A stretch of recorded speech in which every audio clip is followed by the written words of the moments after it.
আমার সেজো দিদি অর্পিতা শিকদারের বিয়ের দিন সকালবেলার কিছু রিচুয়ালস পালন করা হচ্ছে। এটাকে সম্ভবত বৃদ্ধি বলে। ঠাকুরমশাই দূর্বা লাল সুতা দিয়ে বেঁধে নিচ্ছে। তারপরে বরণডালাতে ছিল কলা, প্রদীপ, সাবান, ধূপকাঠি, সিঁদুর আরও অনেক কিছু। তারপরে আমার দিদি বসে পড়েছে, দিদির পাশে আছে ওটা আমার জ্যাঠা, তারপরে ঠাকুরমশাই, পিছনে পিসি।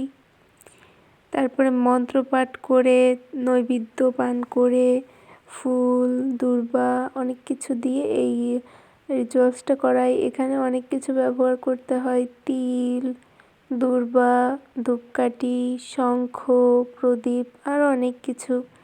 আমি আসলে সবগুলো সঠিক জানি না। আসলে ফেসবুকে গান লাগানো যায় না, গান লাগালে অনেক সমস্যা হয়, স্ট্রাইক আসে, যে কারণে ভয়েস দিতে হচ্ছে। আপনারা ভিডিওটা দেখতে থাকুন, আশা করি আপনাদের ভালো লাগবে।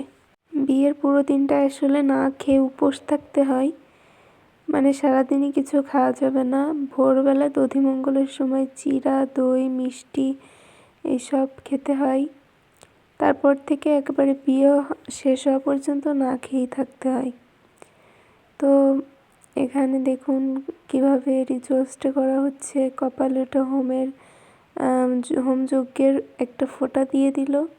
তারপরে ঠাকুরমশাই তো মন্ত্র পাঠ করছে, আমার দিদিকেও মন্ত্র পাঠ করতে হচ্ছে। এরপরে শাখার উপরে ফুল দিয়ে একটু কিছু করে নিল, ঘটে ছুঁয়ে নিলে তারপরে এবার আমার দিদিকে পরিয়ে দেওয়া হবে সম্ভবত।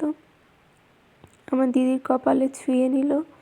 তারপরে ওইটা আমার পিসি আমার দিদিকে শাখাটা পরিয়ে দিচ্ছে। এটা সম্ভবত বিবাহিত মহিলাদের দিয়ে পরাতে হয়, এই কারণে আমার পিসি পরিয়ে দিচ্ছে। পরানো হয়ে গেছে। শাখা পরানোর পরে দেখুন কত সুন্দর লাগছে। শাখা পরানো হয়ে গেছে। এবার ওই দূর্বা দিয়ে আর লাল সুতাতে ঠাকুরমশাই যেটা বেঁধে রেখেছিল ওটা আমার দিদির হাতে পরিয়ে দিচ্ছে। ওটা একবারে বিয়ে শেষ হওয়া পর্যন্ত আমার দিদির হাতেই রাখতে হবে, এটাই নিয়ম। বিয়ের প্রত্যেকটা ভিডিও পার্ট বাই পার্ট আমার এই চ্যানেলে দেওয়া হবে, আপনারা পাশে থাকুন।